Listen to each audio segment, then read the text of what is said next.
상상 초월 대구 하늘에 대관람차가 옵니다. 신개념 테마파크 쇼핑몰 동성로 스파크. 동성로의 새로운 별 스파크를 기대하십시오. 스파크.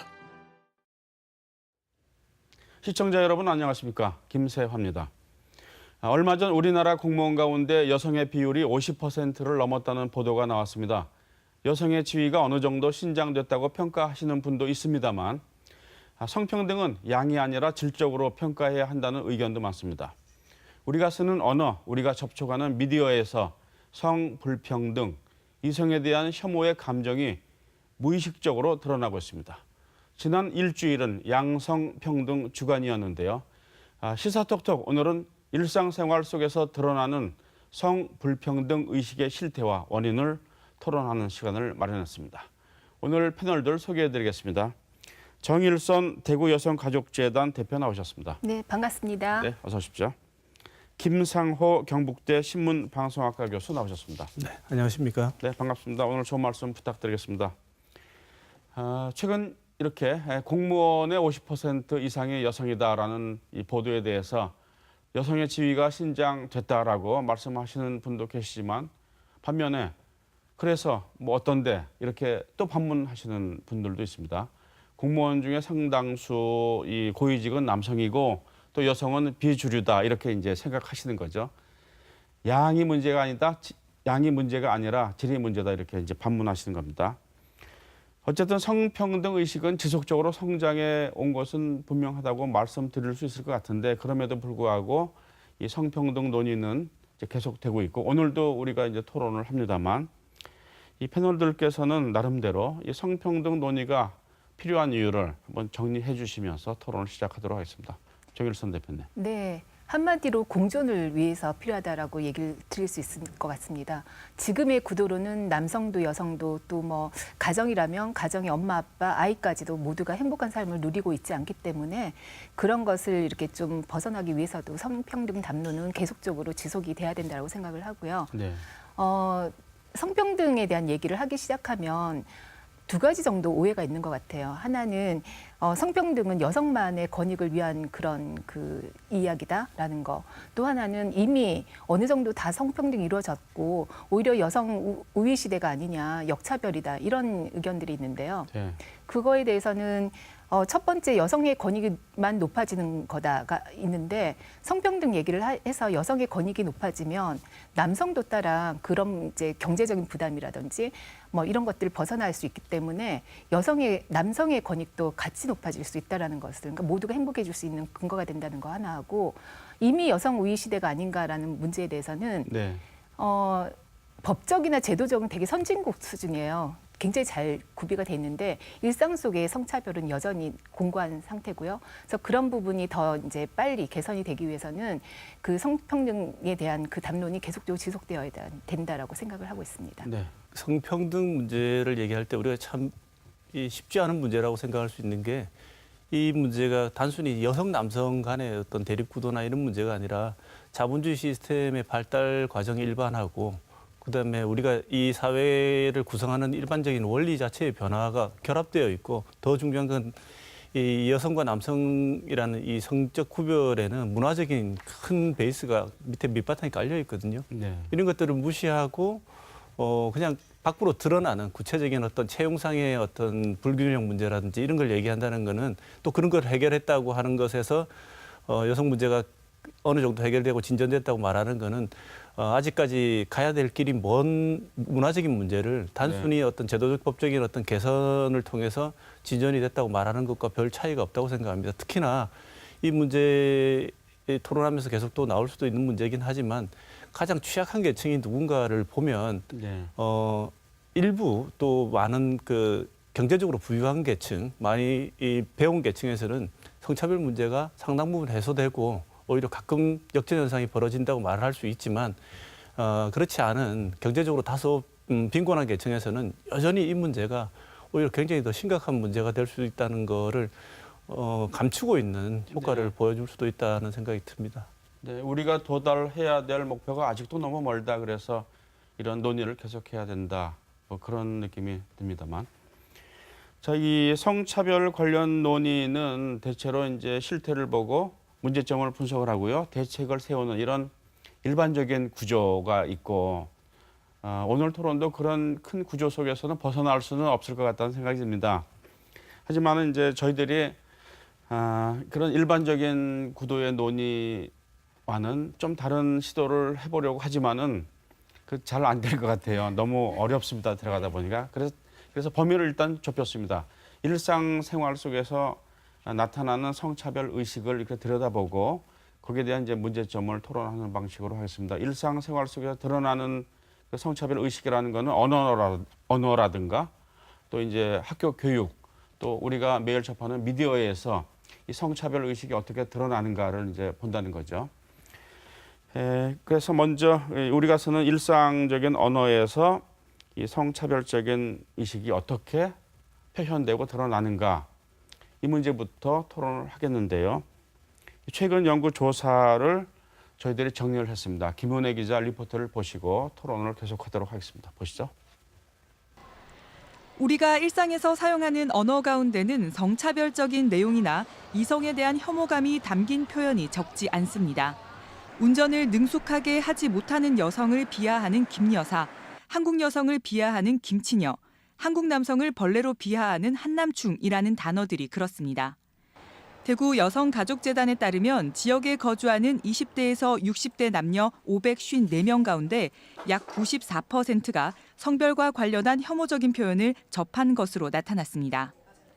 인터넷과 SNS를 통해서 접한 경우가 52%로 절반을 넘었고 신문과 방송 등 대중매체 27%, 사회생활공간 7%였습니다.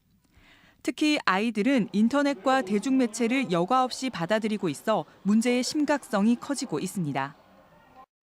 서울시 여성가족재단도 최근 시민 의견을 모아서 일상에서 사용되는 성차별 단어 등을 정리한 성평등 언어 사전을 발표했습니다.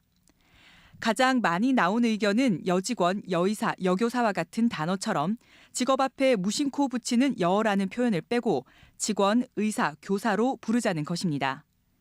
여성을 강조하는 표현 속에는 성차별적인 의식이 잠재되어 있다는 것입니다.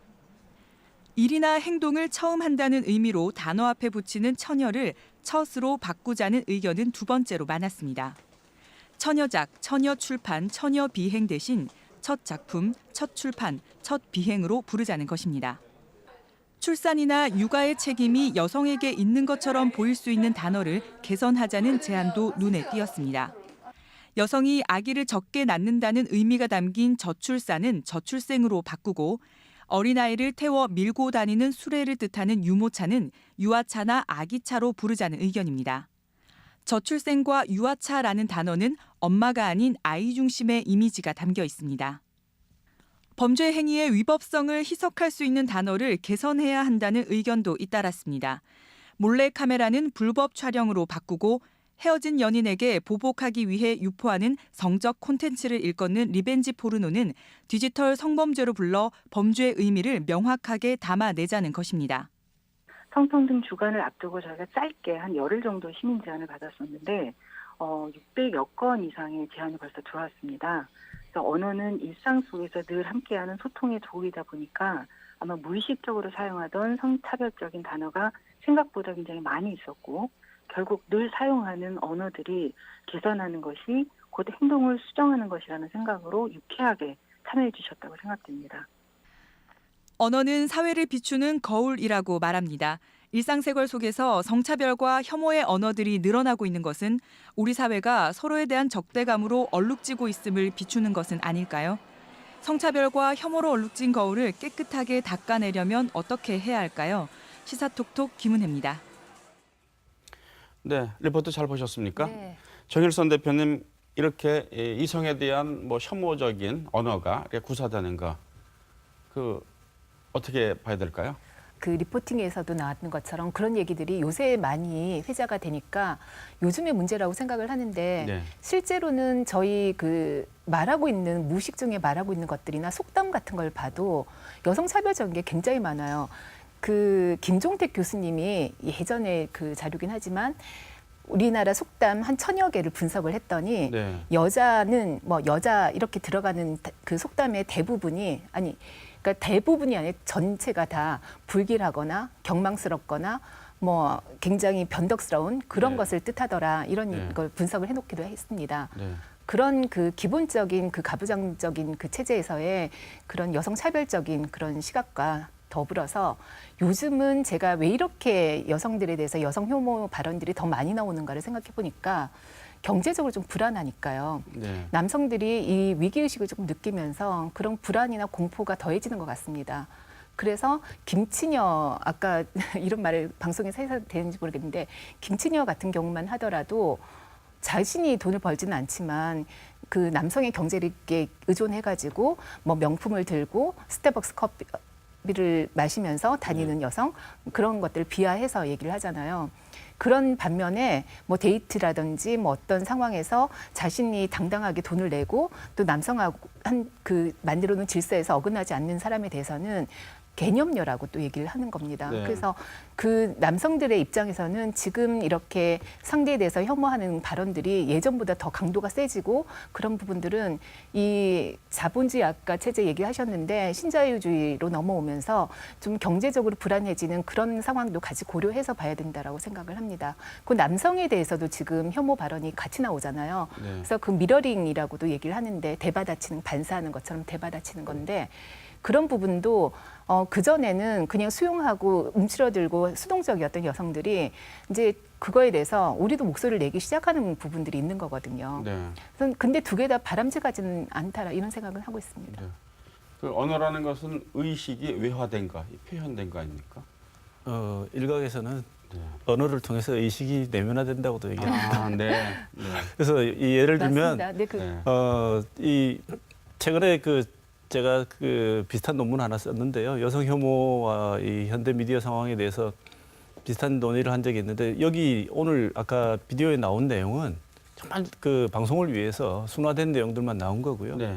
실제 지금 젊은 20대들이 주로 이용하는 사이트에서 통용되는 용어들을 보면 어른 나이 드신 기성세대들이 그 용어를 들으시면 아마 깜짝 놀라실 정도로 너무나 이 강도가 강합니다. 네. 강하고 그 욕설과 일반 용어를 뒤섞어 놓아서 이게 도대체 그냥 뭐 대놓고 욕을 하는 거지 이게 말을 하자는 얘기인가 싶을 만큼 그런 얘기들이 많은데요. 그만큼 적대감과 이게 많다고 이렇게 생각할 수 있습니다. 그런데 저는 아까 말씀하신 것처럼 자본주의 시스템과 결합이 항상 되어 있다고 생각하는 게 본질적으로 볼 때는 성대결처럼 보이지만 그 밑에 있는 이 이면에는 아까 말씀드린 것처럼 그 성대결로 이 밖으로 외화되어 있지만 내면에는 경제적인 문제에 대한 어떤 그 계급투쟁적인 성격도 여전히 있습니다.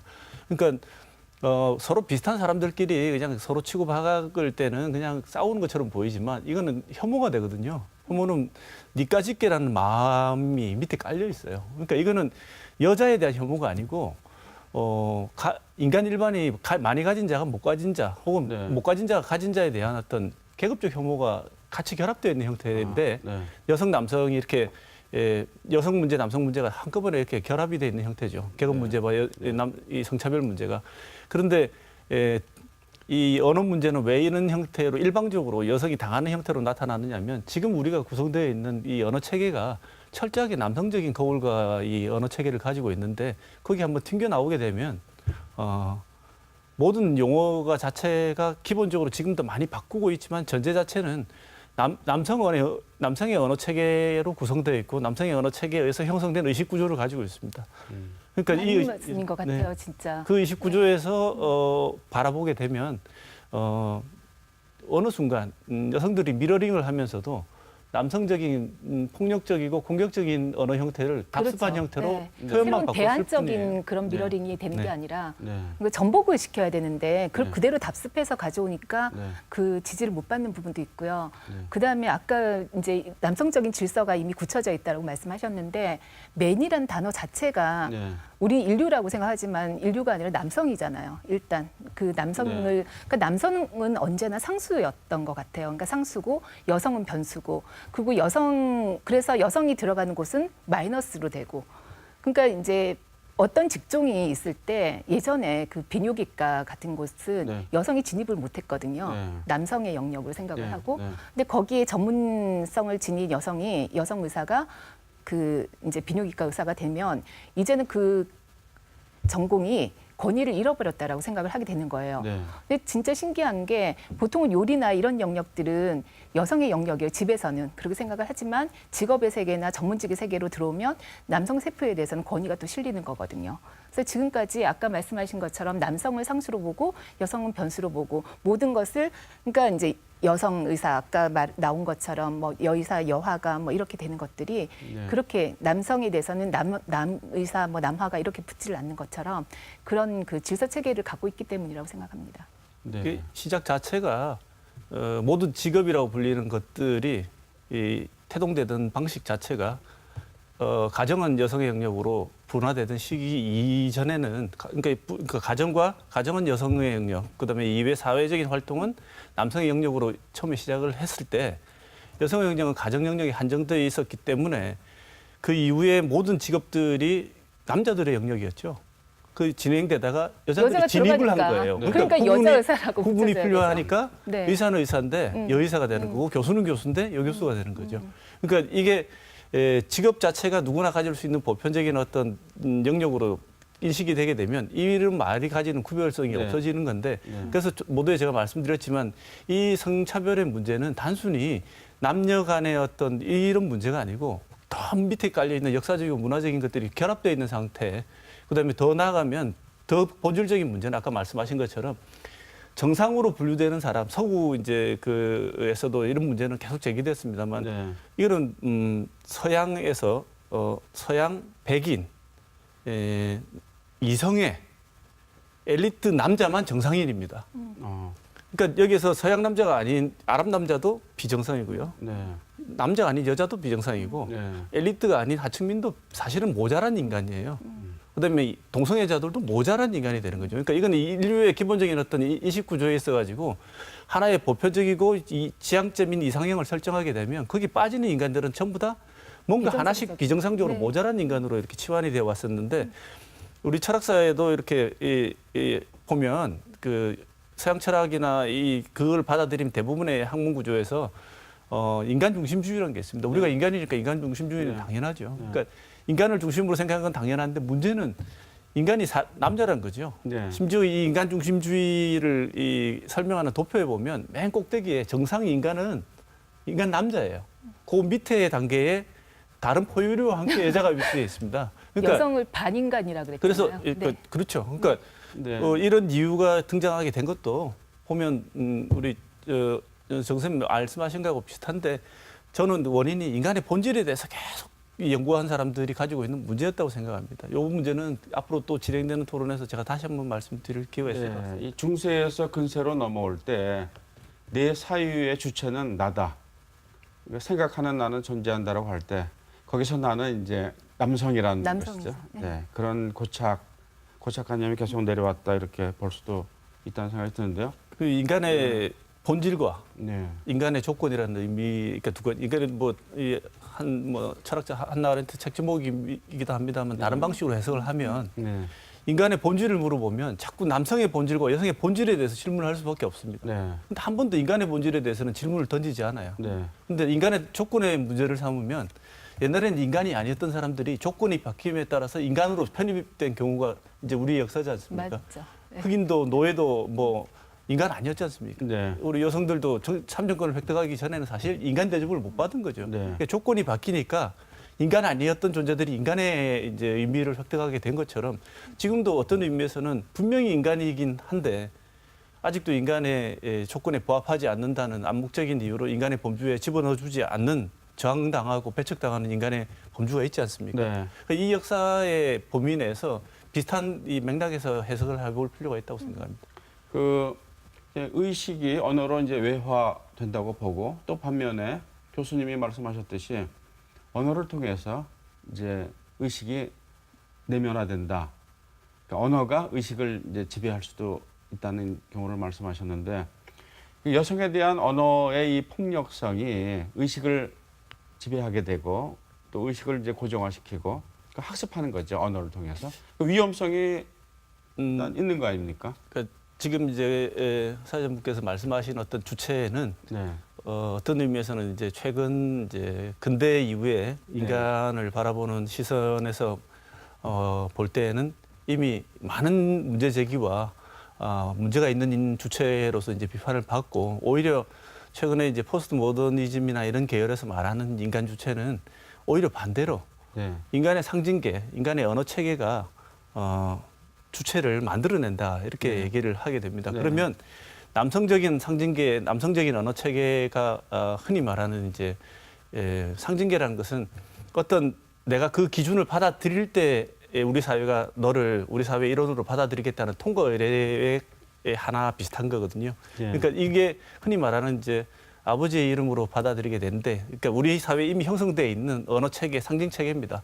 이 말하는 방식과 이 우리 사회가 부여한 상징들의 의미를 너가 수용하는 범위 내에서 수용하면 이 시스템 안으로 받아들여주고, 만약에 이 상징계를 거부한다면 너는 우리 시스템 안으로 들어올 수가 없다. 네. 이런 거죠. 그러니까 이 시스템 안으로 들어오기 위해서는 이 상징계를 받아들여야 됩니다. 네. 이 상징계가 이제 우리 정 선생님 말씀하셨던 남성 위주로 편제되어 있는 네. 의식 체계인데 네. 이제 애가 태어나죠. 태어났는데 네. 여자애가 태어나요. 네. 태어났는데 왜 말을 배울 때 나는 이런 말하기 방식, 이런 상징의 부여 방식이 싫어. 이렇게 되면 이상한 아이가 되는 겁니다. 네. 그러니까 자기 세계에서만 서구에서만 사는 아이지 이 시스템이 받아들여주지를 않는 거죠. 그러니까 여기서 아까 말했던 뭐 여교수, 뭐 여선생이라고 말하는 것부터 모든 이 우리 상징 체계가 기존에 부여해왔던 이 방식들을 거부를 해버리게 되면 흔히 이제 우리가 받아들이는 여기 이제 흔히 거기에 대해서 문제 제기하는 여성들을 두고 프로 불편러, 네. 뭐 시끄러운 사람들. 네. 왜 이렇게 불만이 많아? 뭐가 그렇게 불만이야? 이렇게 말하는 사람들이 될 수밖에 없는 거죠. 이 상징 체계가 싫거든요. 네. 근데 여기를 통과하지 않으면 흔히 하는 말로 그냥 일반적인 쉬운 얘기로는 이 세계에서 끼워주지 않는 거죠. 비주류가 된다는. 그렇죠. 아까 국가 공무원 뭐 50% 이상의 여성이다. 이런 이제 보도가 나왔다고 말씀드렸습니다만, 자, 이걸 한번 해석을 해 주십시오. 어떻게 봐야 됩니까? 그러니까 양적인 것도 굉장히 의미가 있고요. 네. 그다음에 어떤 금녀의 영역에 선구적으로, 상징적으로 어떤 사람이 그 유리천장을 뚫고 그 자리에 딱 올라가는 것도 굉장히 의미가 있어요. 현실적으로. 네. 그런데 조금 더 나아가서 그럼 의사결정 과정에 이 여성들이 얼마나 올라가 있는가를 봐야 되는 거거든요. 네. 근데 현실적으로 여성 그 4급 이상 공무원을 보면 14% 정도 수준이라고 하고요. 그다음에 그 경찰직을 보더라도 여경 중에 경위 이상의 그 간부직이라고 할 수 있는 그 수치는 11%, 19% 정도밖에 안 돼요. 네. 그리고 뭐 경찰대 같은 경우도 신입생 100명을 뽑으면 여성의 정원은 12명을 딱 한정을 해놓거든요. 아예 구조적으로 그렇게 간부급이 많이 발생하지 않도록 그렇게 이제 묶어두니까 네. 결국은 그 50% 중에 그러면 나중에 그 권력의 피라미드 안에서도 그만큼 절반 정도의 어느 정도 수준의 여성들이 의사결정 과정에 참여할 수 있는 정책 결정자가 될 수 있는가, 그 부분이 굉장히 중요한 그런 그 의미를 지닙니다. 근데 아직까지는 양적으로는 많아졌다. 근데 네. 그 피라미드, 승진 피라미드 안에서는 그 여성들이 어느 만큼 위치를 차지하고 있는지에 대해서 조금 더 이제 추이를 볼 필요가 있는 거죠. 50%에 넘는 공무원이 됐다고 할 때 50% 넘는 공무원이 진입을 하고 난 뒤 내부적으로 이렇게 승진을 못해서 여성들이 어떤 그런 문제도 분명히 있지만 문화적으로 그 여성들이 이후에 퇴근 이후에 혹은 그 공무원 생활을 하는 과정에서 직업을 수행하는 과정에서 다른 남자 직원들이 공무원들이 역할 수행을 하는 과정하고 동일한 기회를 가지고 있느냐는 건 아니거든요. 이거는 문화적인 영역이거든요. 맞습니다. 다른 일을 할 수밖에 없고 육아를 할 수밖에 없고 이런 상황이 안에 내부에서는 뭐라고 평가를 하냐면 당신 남자 직원보다 더 열심히 하지 않았다. 더 업무에 이렇게 뭐 하지 않았다. 집중을 안 했다고 얘기할 수 있는데 이게 마치 여자들의 직무 수행 능력처럼 보이지만 그 뒤에는 문화적인 영역들, 뒤에 일하는 영역 밖에 나와서 있는 것들이 잡아당기고 있거든요. 그다음에 또 하나는 이제 걱정이지만 저는 낙관적으로 보고 있는 것 중에 하나는 뭐냐면 사회 시스템이 남자가 잘하는 시스템에서 여자들이 훨씬 능력을 발휘할 수 있는 커뮤니케이션 네트워크 시스템으로 전환되고 있습니다. 그러니까 남자들이 지금까지 갖고 있는 남성의 상징 체계에 교육받은 이런 커뮤니케이션 감수성으로는 여성을 따라갈 수 없을 만큼 지금은 네트워크화된 이 사회에서는 여성들이 갖고 있는 체질화된 감수성, 이게 원하든 원치 않았든 지금 가지게 된 이 감수성이 훨씬 더 힘이 아니고, 그다음에 사적인 네트워크가 아니고 가지고 있는 영향에 따라서 훨씬 더 잘 발휘될 수 있는 상황으로 전환되고 있기 때문에 오히려 걱정해야 될 거는 우리 어떤 의미에서는 남자들이 여성들에 대해서 지금 뭐 말하고 있는 그 여성 권리가 확장됐다 이런 정도가 아니고, 우리가 저 성별에게 가지고 있는 유니크함과 독특함에서 우리는 뭘 배울 수 있을까를 고민해야 되는 시점이라고 저는 생각합니다. 아직까지는 물론 그렇게 미래의 전망을 가지고 지금 당장의 힘들 상황을 상쇄시키려는 건 아닙니다. 그런 건 아니지만, 그렇다고 해서 앞으로도 계속 이런 상황이 악화일로를 겪을 것이냐는 거에 대해서는 그래도 희망이 있을 수 있다는 생각이 듭니다. 내용적으로 보면 이제 그렇고요. 그 언론기관에서 이제 통계청 발표란 말이에요. 이 통계청이 공무원의 50% 이상이 여성이다라고 이제 발표하는 이 자체 모습. 그리고 언론이 그걸 뽑아서 여러 가지 통계 자료가 있는데 그 부분을 또 강조해서 보도하는 이런 모습. 이런 뭐 구조라고 할까요? 아직 남성 패러다임이 네. 그러니까 자랑을 하고 싶은 거죠. 그렇죠. 감추고 네. 싶고. 네. 근데 이거는 제가 남성적인 시설에서 드릴 수밖에 없는 말씀인데, 문화라는 게 굉장히 한꺼번에 하루아침에 바뀔 수는 없고, 언론기관에도 문화가 있다는 걸 인정합니다. 그리고 위에 이 보도를 결정하는 계신 분들이 갖고 있는 시선은 어쩔 수 없이 남성적인 시설입니다. 노력을 하시더라도. 이런 분들이 보시기에는 또는 남자 기자가 취재했을 때는 50%가 넘어갔다. 이게 굉장히 뉴스죠. 네. 그렇지만 그 뉴스마저도 여전히 이제 우리 여성분들이 보실 때는 이거는 그냥 앞에는 50%라고 대놓고 자랑하고 뒤에서는 이게 실제로 벌어지고 있는 느끼시죠? 내용이 아무것도 없는 건데 더 힘든 건데 감추려고 하는 위장 효과다. 그래서 오히려 더 언론이 이건 나쁜 짓을 하고 있다고 말씀하실 수도 있을 것 같아요. 그래서 저는 언론에서 이 50%를 얘기를 하시려면 이렇게 50%가 됐는데도 불구하고 현실적인 내용을 보자. 그럼 아까 말씀드린 것처럼 관리직의 여성 공무원 비율은 얼마인데, 아니면은 지금 육아휴직을 해서 지금 그런 부분들에 있어서 이렇게 불이익을 받는 여성들이 얼마인데, 이런 것들이 소속적으로 같이 다뤄져야 되는데도 불구하고 아까 교수님 말씀하신 것처럼 50%에 현혹되는 거죠. 그러면은 다들 이제 일반 시민들이나 국민들 생각에는 여자들이 훨씬 더 많이 간다. 이제는 공무원들도 여성 직종이 됐다라고 생각을 하게 되는 거죠. 그런 효과가 있습니다. 그런데 아까도 제가 말씀드렸지만 여기서 잠깐 남성을 위한 변명을 한마디 드리자면, 남자분들도 저는 그 가부장제 남성 이데올로기라는데 저는 반대입니다. 가부장제 이데올로기지, 가부장제 남성 이데올로기는 막상 볼 때는 남자들이 많은 혜택을 보는 이데올로기처럼 보입니다. 혜택을 받고요. 그렇지만 남자들이 이득만 보는 이데올로기는 결코 아니라고 생각합니다. 당연하죠. 그렇죠. 네. 남자들도 굉장히 많은 이 가부장제 이데올로기 하에서 많은 상처를 받고, 예를 들면 너는 사내 자식이 왜 그래? 뭐 남자는 3번 울어야지. 뭐 이런 얘기들 다 굉장히 폭력적인 얘기지 않습니까? 그러니까 이런 상징 체계에서 자란 남성들은 그렇게 세상을 지각할 수밖에 없도록 의식이 형성되어 있다면, 아까 그러니까 50%의 그게 보여주는 거는, 제가 이 모든 메커니즘을 떠나서 데스크가 볼 때는 아마 굉장히 뉴스일 겁니다. 왜냐하면 위기감이 오거든요. 그렇죠. 뭐야, 50%가 넘었다고? 이거는 작정하고 이렇게 위장을 하기 위한 것이야. 결과적으로 위장의 효과는 있지만, 그 데스크나 기자들이 볼 때는 우리 이 여성분들이 보시기에 작정하고 쟤들 저러는 거야라고 보시기는 너무 무리고요. 예. 뉴스입니다. 왜냐하면 뉴스계 깜짝 놀랄 일이거든요. 왜냐하면 그런 상징 체계에 사는 사람이 전혀 다른 세계의 의식 구조를 가지려는 건 내 몸 밖으로 나가서 다른 생각을 해보라는 얘기인데, 그건 참 쉽지 않은 얘기거든요. 또 다른 이제 소주제로 한번 넘어가 보겠습니다. 학교에서의 교육에서의 그 성차별 의식을 어떻게 보면 이제 주입시킨다고 이제 볼 수가 있지 않습니까?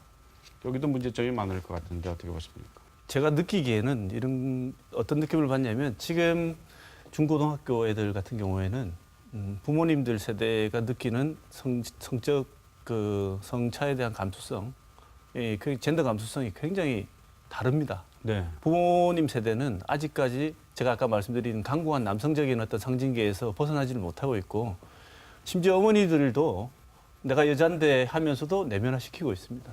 그러니까 저 아들을 아들답게 키우고 싶고 딸을 예쁘게 키우고 싶단 말을 서스럼 없이 개의 선택과는 상관없이 하는 거는 남성적인 세계가 내면화되어 있는 거거든요. 네. 기존의 이제 이데올로기 구조가. 그럼에도 불구하고 근데 요즘 중고등학교 애들이 이 80년대를 소재로 한 드라마를 이렇게 보다가 왜 말을 저렇게 하지? 이런 말을 하거든요. 김양, 이양 이렇게 불러요. 순경 보고. 네. 그러면 그때는 그랬죠. 예. 그때는 그렇게 당연히 불렀던 거란다라고 얘기를 해주면 저 세상에 대해서 굉장히 이 잘못된 세상이라고 서스럼 없이 지각할 수 있는 정도의 감수성은 중고등학교 애들이 이제 생긴 거죠. 네. 그럼 얘들이 이제 과거와는 달라졌다는 건 분명한데, 그러면 얘들이 왜 대학을 가고 나이가 들면서 바뀌어가는가? 그러니까 부딪히는 벽이 한 번은 이 애들이 성장했을 때는 중고등학생들이 성장했을 때는 어떤 상황을 보일지 저는 이제 장담을 못 하겠습니다만 왜냐면 얘들은 전혀 다른 세대거든요. 쓴 미디어가 다른 세대라서 그런데 기존의 대학생들은 1, 2, 3학년 때하고 4학년 때하고 좀 다릅니다. 1, 2, 3학년 때까지는 여학생이 그렇게 뭐 대학에서 학교 다니면서 대접을 받으면 받지 핍박받는 없죠. 상황은 아니죠. 네. 그러다가 그런 상황에서는 이제 선배들이나 뭐 여성주의 운동하는 사람들이 여성이 뭐 이렇게 얘기하면 별로 안 그런 것 같은데 왜 저렇게 강하게 외치지 이렇게 얘기하는데 4학년이 되면 이제 생각이 약간 달라지는 게 구체적인 현실에 부딪히게 되니까 네. 취직이 안 되네 이유가 여자서인가 이런 생각이 이제 계속 반복이 되다 보면 아 이게 벽이구나 이런 생각을 하면서 전투적으로 좀 바뀌게 되죠. 네. 근데 이런 기존의 이제 방금 말씀하신 것처럼 여자는 여자, 남자는 남자 이런 카테고리의 교육을 받아서 성격이 형성된다는 거는 지금 일선 학교에서 중고등학교에서 나이가 좀 드신 선생님들은 여전히 옛날 방식을 가지고 계시겠지만 네. 학교 이외의 다른 채널을 통해서 애들이 가지고 확보하게 된 감수성은 전혀 또 다른 거죠. 그렇게 되면 어떤 현상이 벌어지냐면 선생님들하고 소통이 전혀 안 되는 거죠. 특히나 이런 젠더 감수성이 네. 있어가지고는 네. 선생님들이 이렇게 말씀하시면 정말 어이없어하고 그런데 선생님한테는 이렇게 대놓고 말을 하지 않으니까 학교 내에서 큰 충돌이 없는 것처럼 보이지만 제 생각에는 학생들 내부에서 선생님들이 이렇게 젠더 감수성이 정말 떨어지는 말을 툭툭 던지시면 뭐 옛날에는 그런가 보다 하고 학습을 하는 게 아니고 마음속으로 이미 벽을 치고 뭐 흔히 하는 말로 꼰대, 네. 네. 더 이상 말이 통하지 않는다. 네. 이렇게 생각하고 선을 긋고 있을 가능성이 훨씬 크다고 봅니다. 네. 대표님. 근데 그런 젠더 감수성이 이제 있는 그런 세대이기도 하지만 실제로 초등학교 현장을 보면 초등학교 2, 3학년만 돼도 여자아이들은 화장을 하기 시작하고요. 뭐 옷 입는 거며 뭐 이런 것들에 대해서 이제 나눈 이야기 자체가 달라지는 그런 상황이거든요.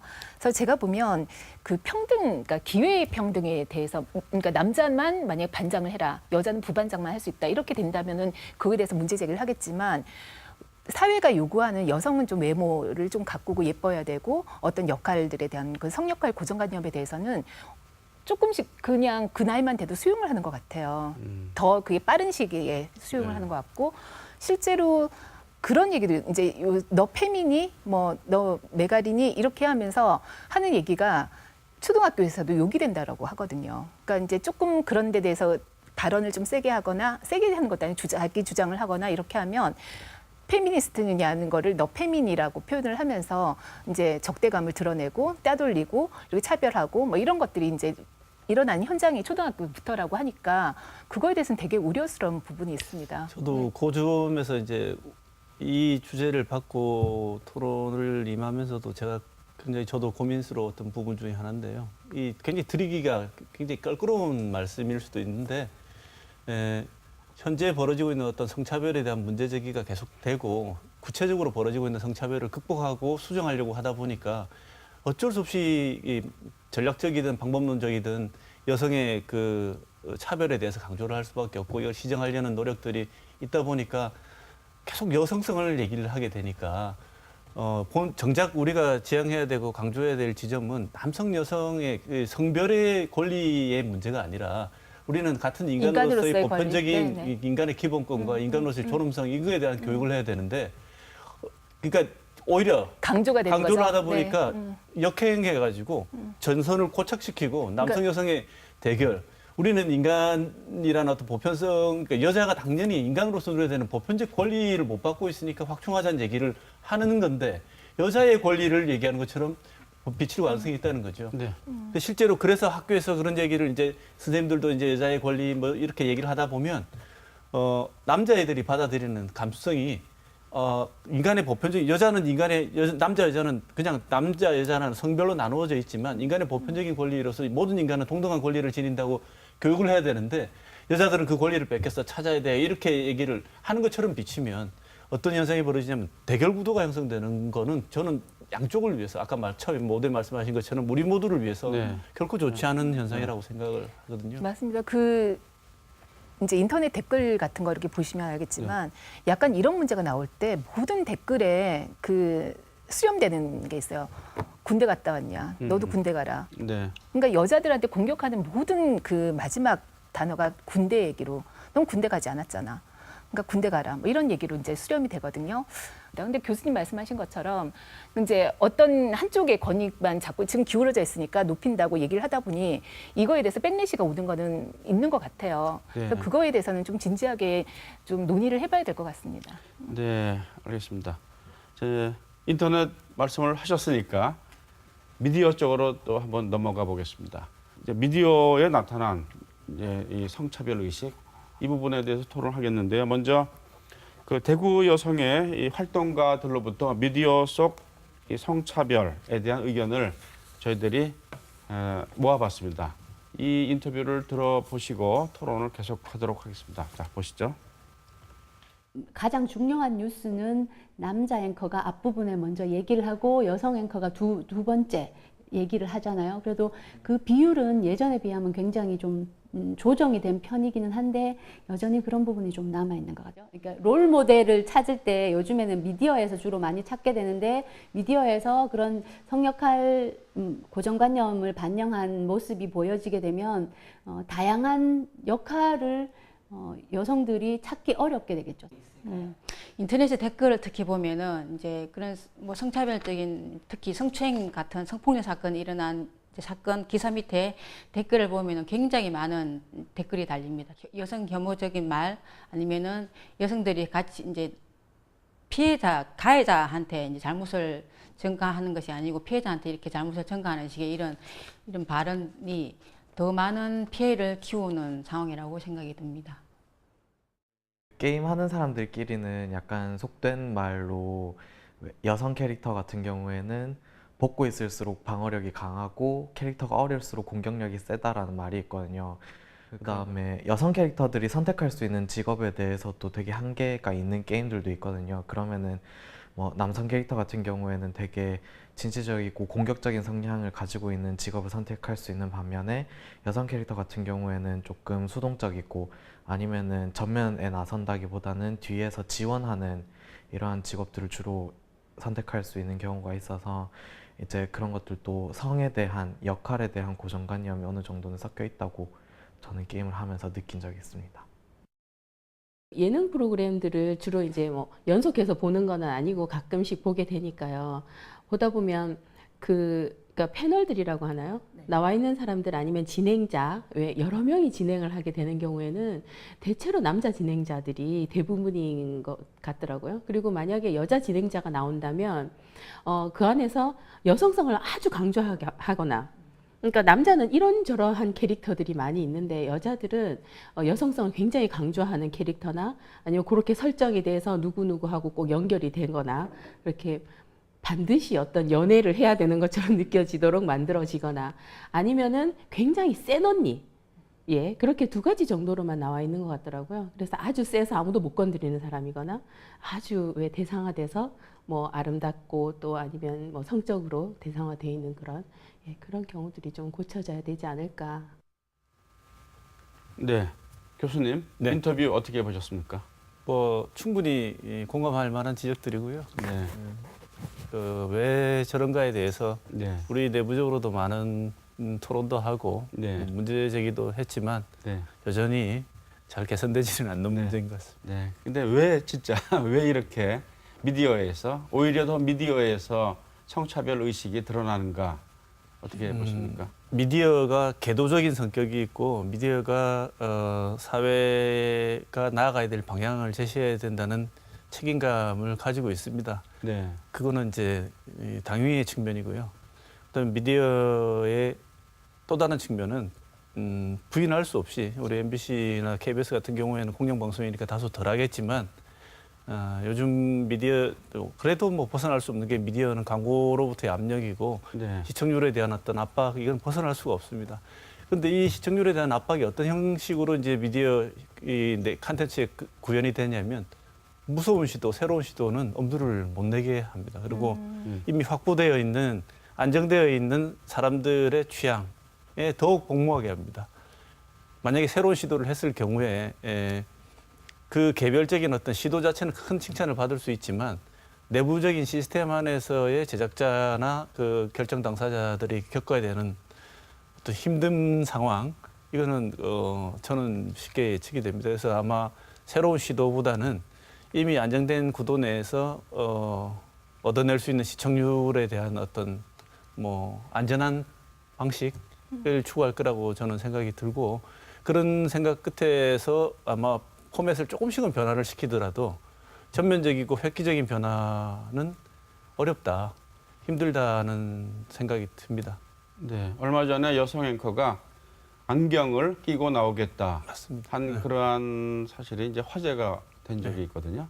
실제로 그때 나온 다음에 이제 SNS에 그 여자 아나운서가 그 안경을 끼고 나니까 속눈썹을 안 붙여도 되고 그다음에 이제 눈물 그 렌즈를 안 해도 되니까 네. 눈물약을 많이 안 넣어도 되고 뭐 이런 얘기를 하면서 그런데 안경을 꼈다는 이유만으로 너무 많은 인터뷰 요청하고 그런 것들이 들어왔던 아침이었다 이렇게 얘기를 네. 했어요. 근데 그것만 안경을 꼈었는가를 생각을 찾아봤더니 그 몇 년 전에 다른 그 여성 아나운서가 생활정보 프로그램 아침 방송에 나와서 안경을 끼고 나온 거예요. 근데 제가 그 댓글과 요번에 그 여자 아나운서가 안경을 끼고 나왔을 때 댓글을 보니까 세상이 좀 많이 변했다. 이걸 네. 받아들이는 게. 네. 그전에는 인물 다 버렸다. 뭐 이런 그 어떻게 여자 아나운서가 안경 끼고 나오느냐 이런 좀 네. 부정적인 댓글들이 많았는 반면에 요 몇 년 지나고 나서 이번에는 격려와 굉장히 긍정적인 의미의 그런 댓글들이 많이 달렸더라고요. 그래서 그런 거를 보면 좀 새로운 시도가 아까 참 어렵다고는 하지만 뭔가 그런 걸 하나씩 깨가는 그런 그 노력들이 굉장히 중요하다라는 생각을 하고 있습니다. 새로운 시도를 왜 잘 안 하느냐 하면 제작하는 입장에서는 굉장히 두려울 수 있습니다. 그러니까 근데에도 불구하고 조금씩 저는 점진적으로 변해왔다고는 생각합니다. 예를 들면 이런 거죠. 아까 말씀하실 때 여성 앵커와 남성 앵커가 이렇게 왜 항상 남성 앵커가 나와야 되느냐.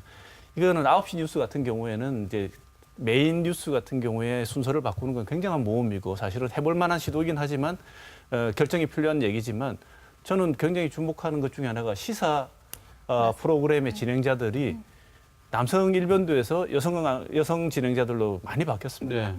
그러니까 과거에 갖고 있던 게 어떤 식이었냐면 시사, 정치 문제를 여성 앵커가 다룬다는 거는 정치 영역은 여성 영역이 아니죠. 그렇죠. 네. 안 맞다고 생각을 했었는데 이제는 오히려 분위기를 부드럽게 해서 조율하고 밸런스를 잘 잡아줄 수 있다고 생각하는 차원에서 많이 이렇게 진입을 했다는 거는 인식이 조금씩 바뀌고 있다는 생각이 들거든요. 저 생각에는.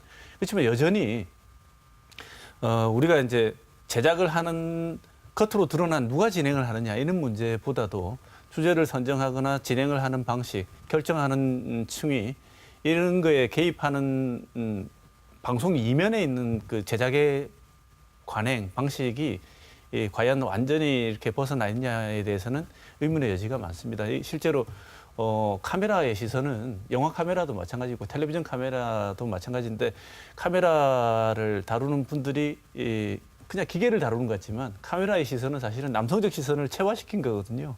그래서 남자들은 아무렇지도 않아요. 근데 여성분들이 볼 때는 그 카메라에 잡혀 있는 피사체로서의 여자 배우를 이렇게 클로즈업하고 하는 모습들이 불편한 장면들이 굉장히 많다고 합니다. 그래서 남성들이 꼭 나를 보는 느낌. 그렇죠. 관음증적 시선이라고 네. 그 로라 몰비라는 학자는 카메라의 시선이 남성들이 여성을 바라보는 시선하고 동일하다. 네. 그래서 그러면 다를 수가 있느냐 그래서 이제 제인 캠피온이라는 그 여성 감독이 찍은 영화를 보면 조금 뭔가 다르다. 왜 다르냐면 카메라의 시선이 남성적 시선을 탈피해서 있기 때문에 한번 비교해 봐라 이런 얘기를 하는데 그런 아주 구체적인 어떤 프로그램이 만들어지는 제작 과정까지 다양한 시선들이 확보되기 위해서는 아까 말씀하신 대로 카메라맨의 영역에 카메라 주 감독님들이 또 많이 이제 여성 감독들이 생겨나야 되고 시선을 다른 전혀 캐치하지 못했지만 여성적인 시선으로 캐치할 수 있는 장면들을 클로즈업하거나 PD들이 같이 여자 PD들이 수정할 수 있고 제어할 수 있는 이런 방식대로 단순히 등장하고 있는 아까 텔레비전의 모니터에 나왔던 얘기들은 겉으로 이제 보이는 측면만 그렇지만 실제로 제작 과정들에서도 미묘한 차이들이 이제 구성이 다시 돼야 되지 않을까 생각이 듭니다. 네. 그러니까 네. 보통 이제 대중 매체 모니터링을 하라 그러면 아까처럼 보조적인 역할을 하느냐, 여자 주인공이 몇 명이냐, 뭐 이제 남자 일변도로 나왔느냐, 뭐 이런 것들을 주로 이렇게 보이는 것만 보거든요. 근데 그거보다는 지금은 오히려 맥락을 보는 게 더 중요하다는 생각이 들어요. 문화 텍스트의 맥락을 보는 게 예를 들어서 여자 주인공이 같이 나왔다 하더라도 그 여자 주인공이 하는 거기서의 드러나진 않지만 주체적인 어떤 역할을 이제 담당을 하고 있는 건지 아니면 기존의 그런 수동적인 역할을 그대로 답습을 하고 있는 건지 이런 것 부분들도 좀 보는 게 필요한 것 같고 지금 게임 얘기 많이 하셨는데 실제 게임은 모니터링이 잘 안 돼요. 그러니까 이제 게임을 정말 들어가서 해봐야지 아는 거고 손아람 작가라고 이제 남성 작가가 이제 페미니스트라고 자기는 자처를 한 사람인데 그분이 얘기하는 것도 게임 모니터링이 정말 필요하다는 생각을 많이 한다. 그리고 게임 작가 중에 역량 있는 여성 키울 수 있는 것이 진짜 중요하다는 얘기를 하거든요. 지금은 게임 시나리오 자체가 너무 남성 일변도로 돼 있고 또 이제 근데 유저가 그러면 남자가 굉장히 많을 거라고 생각하는데 실제로는 반반 정도 된대요. 근데 여성들도 게임을 하러 들어가서 그런 상황인 걸 보면서도 그거에 대해서 별 얘기를 하지 않거든요. 불편하긴 하지만. 그래서 게임 시나리오를 작성을 하거나 그림을 만드는 거에도 여성적인 그런 시각들이 많이 들어가서 좀 성평등적인 그런 성인지적 감수성이 들어가야 된다는 얘기를 많이 하고 있습니다. 네. 이 미디어의 영향이 정말 크지 않습니까? 네. SNS도 그렇고 이제 특히 게임 같은 경우에는 이제 아이들한테도 영향을 많이 주는데 이게 좀 지나칠 경우에 뭔가 좀 지나칠 경우에 뭐 다른 부분도 그렇지만은 남녀 성평등 문제에서도 좀 지나칠 경우에 이걸 어떻게 컨트롤할 수 있는 그런 방법이 없을까요? 규제라는 표현은 좀 그렇고요. 이 게임 같은 경우도 아까 말씀하신 것처럼 기본적인 서사 구조 자체가 가끔가다 광고에 짧게 나오는 거 저도 게임을 안 해서 그 게임 내부에 이제 다중 접속하는 MMORPG 게임 같은 경우에는 어떤 구체적인 서사 구조를 가지고 있는지 모르겠습니다만 앞에 나오는 내용만 봐도 대충 짐작이 되는 게 평화롭게 살자는 내용은 없어요. 대부분의 모든 게임들이 연합해서 정복하고 부시고 전형적인 남성 코드, 정복 코드가 나와 있는데 이런 경우에는 이제 항상 세상을 바라볼 때 두 종류밖에 없지 않습니까? 적과 아군, 나와 동지. 이게 고착이 되면 정말 심각한 일이 벌어지는 거죠. 이전에 영화에서 가끔 나왔던 정의가 반드시 승리하는 드라마나 영화 정도의 이야기가 아니라 내 주변에 있는 모든 사람들을 나의 동지냐 아니면 적이냐로만 두 가지로 이제 구분하는 이분법에 빠질 수도 있는데 이건 어디서 오는 거냐면 게임 자체가 갖고 있는 문제라기보다는 게임을 그러면 이 게임을 이런 방식으로 규제하면 규제가 성공할 것이냐? 저는 성공 안 될 것이라고 생각합니다. 왜냐하면 지금 미디어 환경은 규제를 전면적으로 시행할 때 가지고 올 수 있는 긍정적인 방향보다는 부정적인 방향이 훨씬 큽니다. 그래서 우리가 다른 방식으로 아까 말씀드린 것처럼 학교 교육이나 일상생활에서 가지고 있는 문화적인 폭력성이 제어가 안 되면 게임에서 투영될 뿐이지 게임에서 배운 이건 영원한 숙제죠. 그러니까 예전에 뭐 미디어가 폭력적이라서 애들이 폭력적으로 된다 아니면 폭력적인 게 있는 애들이 그런 미디어를 찾는다 이거는 영원히 지금도 계속되는 논쟁이지만 게임 같은 경우에도 마찬가지로 게임 자체가 문제가 있어서 애들이 폭력적으로 되는 것이 아니라 각종 아까 말씀드린 두 대립 구도에 익숙했던 애들이 가장 적합한 미디어가 게임이기 때문에 이런 더 많은 게임에 참여하고 여기서 일들을 만들어 나가는 거라고 생각합니다. 그래서 규제를 하면 규제를 할 수 있느냐? 실질적으로 게임을 규제한다는 거는 저는 거의 불가능하다고 하는 생각도 들고, 그다음에 또 하나는 뭐냐면 게임이 여러 가지 종류의 게임이 있는데 한국에서는 자꾸 게임 이러면 공부하고 대비되는 엄마 공부는 하지 왜 게임 하느냐 이렇게 얘기를 하는데, 요거는 부모님 세대가 지금의 이 젊은 세대가 게임에 대해서 가지고 있는 인식하고 너무 거리가 좀 있는 것 같아요. 그러니까 이게 그냥 규제하에서 못하게 하고 하는 이런 문제보다는 네. 더 큰 힘을 키워가지고 다른 게임에 임할 때 오히려 다른 자세를 취할 수 있도록 네. 바꾸는 게 훨씬 더 좋은 방법이라고 생각합니다. 게임은 그렇고요. 좀 의문일 수 있겠지만은 이제 방송 심의 기능이 있거든요. 네. 자체적으로도 있고 무슨 코미디 프로라든가 이럴 때 여성 비하한다거나 예를 들어서 뭐 김여사 프로그램도 있었는데 그런 것은 심의 대상이 되었다라고 들어본 적은 없는 것 같거든요. 지금 단계에서는 네. 조금 더 예민한 게 맞다고 생각합니다. 저는 만약에 우리 사회가 조금 더 성차별적인 거에 감수성이 좀 젠더 감수성이나 성차별감에 대한 민감도가 증가한다면 오히려 그런 어떤 코미디상에서의 어떤 비유나 풍자는 오히려 용인될 수 있는데 지금 단계에서는 네. 오히려 그런 걸 그냥 뭐 이 정도야 뭐 어떻겠냐고 남겨두면 네. 경고 정도는 반드시 해야 된다고 생각합니다. 왜냐하면 남겨두면 그런 인식 자체가 공고화될 가능성이 없지 않아 있기 때문에 지금도 그런 현상은 벌어지고 있다고 생각합니다. 단 그렇게 되면 또 이제 작가들이나 이제 제작하는 사람들 쪽에서는 도대체 그러면 우리가 이 가장 쉽게 소재로 삼을 수 있는 것 자체가 이제 사실은 코드적으로 보면 남자와 여자의 차이, 네. 남자 여자의 차이에서 발생하는 일들, 그 사이에서 발생하는 스토리들인데 한쪽 입장에서 보면 항상 피해자가 되지 않습니까? 네. 여자가 남자를 버리고 간 이야기도 어떻게 보면 여자는 주관적인 주체적인 선택에 의해서 남자를 떠난 것인데 드라마에서 형상화될 때는 나쁜 여자가 남자를 버리고 간 거거든요. 네. 근데 이런 스토리도 문제 제기를 통해서 이거 이상해. 왜 그렇게 말을 해? 이렇게까지 만약에 한다면 이제 제작의 이제 자율성 네. 할 수 있는 얘기는 너무나 줄어들기 때문에 이 네. 문제는 굉장히 아주 조심스러운 문제 같습니다. 이제 가장 요새 많이 보는 드라마 같은 경우에는 이 드라마 작가들이 이제 한정된, 그러니까 주로 한 40대 정도, 40대도 아니고 30대 후반 정도의 그 여성 작가들이 많아서 그릴 수 있는 한계가 있다 이런 얘기도 많이 하거든요. 근데 남성들은 좀 서사적이고 역사 대하 드라마 같은 것들을 쓰는 정치 드라마나 이런 것들을 하는 반면에 여성들은 그렇지 않다라는 또 편견이 있어요. 근데 그런 걸 떠나서 어쨌든 그 여성부에도 저희가 이제 그 건의를 하는 것 중에 하나가 이 드라마 작가에 대해서도 남녀를 불문하고 성인지 감수성 훈련이 좀 필요하다. 그러니까 세상 그 작가가 만들어내는 게 한 세계잖아요. 그 세계가 자기가 갖고 있는 그런 것 고정관념을 다 드러내는 거기 때문에 그런 부분들에 대해서 교육이 필요하다, 훈련이 필요하다 이런 얘기를 하고 있고, 아까 그 게임 얘기랑 조금 연결되는 걸 말씀드리면은 거기 게임 이제 그림 원화를 그리는 사람들 중에 이제 그 사람이 어떤 성향을 갖고 있는지 사전 검증을 한다는 거예요. 이제 남자분들이.